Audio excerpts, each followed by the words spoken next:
pada siang ini kita akan membahas, melanjutin yang kemarin ya. Sekarang kita akan membahas penyakit sangat berat atau infeksi bakteri berat atau infeksi bakteri lokal. Ya, masih di bawah kemarin kan dikasih formulir pencatatan bayi di bawah 2 bulan di bawah ya. Jadi di kolom itu ada penilaian, ada klasifikasi, ada tindak atau pengobatan. Siang ini kita akan membahas tentang penilaian dan klasifikasi penyakit sangat berat atau infeksi bakteri berat atau infeksi bakteri lokal ya. Bagannya juga udah disiapin ya? Nah, udah. Jadi kita bahas dulu ya. Kenapa? Oh iya, nanti kalau cara pengisiannya dari atas ya, dari formulir pencatatan bayi mudanya diisi dulu. Itu ada tanggal kunjungan, alamat, nama bayi, jenis kelamin, nama ibu, usia atau umur, berat badan, panjang badan, lingkar kepala, klasifikasinya ya, makrosefali, normal atau mikrosefali, suhu, terus bayinya sakit apa, kunjungan keberapa, sama KM berapa ya. Nah, di penilaian bagian pertama itu ada beberapa jenis pertanyaan teman-teman ya. Pertanyaan pertama itu apakah ada tanda biru di sekitar mulut atau saat menangis dan atau disertai sesak nafas. Jadi pas bayinya nangis kita lihat ada tanda biru atau tidak. Terus karena ini bayi di bawah 2 bulan, BAB enggak dalam 48 jam setelah lahir? Apakah ada muntah berisi susu atau cairan berwarna hijau? Apakah perut kembung dan sulit bernafas? Apakah tampak lemah atau tidak mau menghisap? Apakah kejang? Nah, nanti temuan-temuannya itu bisa dilingkari ya. Dilingkari. Oke, di sebelahnya lagi ada tanda biru di sekitar mulut saat menangis atau menghisap, tanda sesak nafas seperti nafas cuping hidung dan atau tarikan dinding dada ke dalam yang sangat kuat. Nah, karena dia di bawah 2 bulan, teman-teman, di bawah 2 bulan itu kan nafasnya kelihatannya tuh kayak ada tarikan, tapi harus dibedakan tarikan biasa atau tarikan sangat kuat ya. Nah, yang membedakan dengan usia di atas 2 bulan, di sini tarikan dinding dadanya sangat kuat. Jadi kalau kelihatannya agak kuat, ini jangan dilingkarin ya, yang dilingkarin yang sangat kuat. Pertanyaan lanjutannya, lemah, tidak kuat bergerak, dan tidak mau menghisap. Nanti ini jadi perhatian juga ya untuk tanda bahaya. Ada gerakan kejang nggak? Gerakan spontan tidak terkendali dan tidak berhenti saat dipegang atau ditahan. Dilihat teman-teman, kan kalau ibu-ibu mah kadang panik dibilangnya anaknya kejang. Kejangnya seperti apa bu? Gitu. Kalau perlu kita pegang ya, atau dikasih gerakan bayinya nahan atau tidak. Gitu. Suhunya juga diisi. Bila suhunya di atas 37,5 derajat Celcius itu di checklist, atau di bawah 36,5 derajat Celcius ya, hipotermi. Nah, ini pertanyaannya sama kayak tadi ya. Tidak BAB 48 jam setelah lahir, muntah susu atau cairan berwarna hijau, perut kembung dan sulit bernafas, tidak ada lubang anus atau kotoran keluar pada lubang tidak normal di sekitar anus. Biasanya pada kunjungan pertama ini keluhannya, Bu bidan atau ibu perawat, kenapa ya anak saya nggak BAB dari dari pas kelahiran ya. Terus terdapat fokus infeksi, mata bermanah banyak atau sedikit. Kalau banyak di checklist yang banyak, kalau yang sedikit di checklist yang sedikit. Pusar kemerahan, ada lagi pusar kemerahan meluas sampai dinding perut lebih dari 1 cm. Pusar bernanah, pustul di kulit. Terus dengar suara nafas, apakah ada suara merintih? Nah, nanti harus diperiksa juga ya, pasang pulse oximeter di tangan kanan sama kaki kiri, ditulis di tangan kanan berapa, di kaki kiri berapa.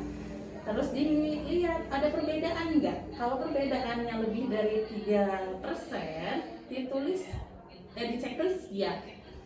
Kalau tidak, di checklist tidak. Nah, hitung nafas dalam 1 menit. Normalnya itu antara, kalau misalnya berat badannya di bawah 2 bulan, berarti harus di bawah 60 kali per menit.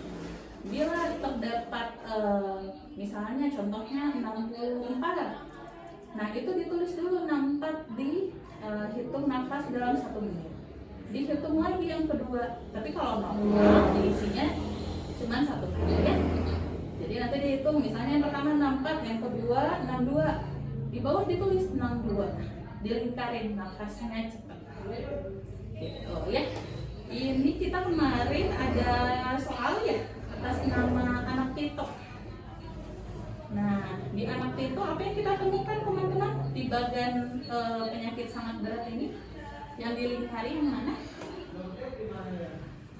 Ya, apakah tampak lemah atau tidak mau mengisap? Ya, betul. Apalagi teman-teman?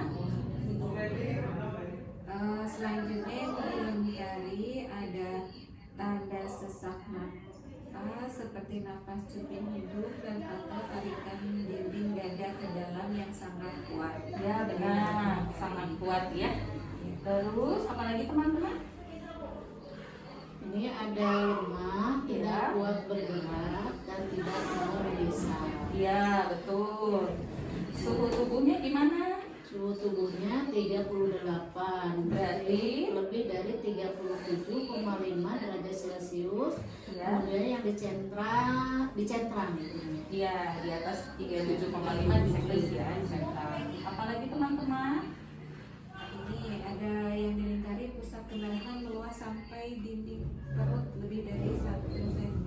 Iya, betul. Sama yang pusat bernafas. Iya, betul. Terdapat fokus infeksinya. Pulse oximeternya gimana?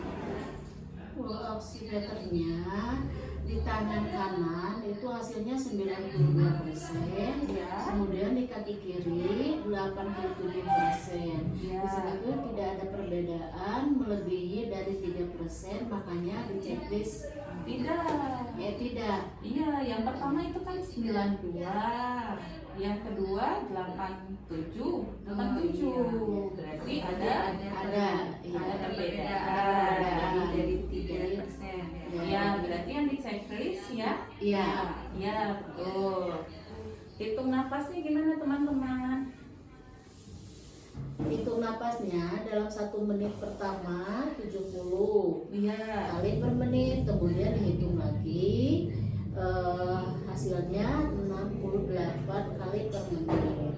Masih cepat ya. Ya, di situ kan karena napas cepatnya itu kan lebih dari 60 kali per menit, maka yang dilingkarinya itu napas cepat lebih dari 60 kali per menit. Iya, betul. Nah, untuk klasifikasinya kita buka bagian halaman 40. Ya. Halaman 40 ya. Di sini kan ada gejala dan tanda. Yuk sama-sama. Dari penilaian ini bisa kita klasifikasikan apa?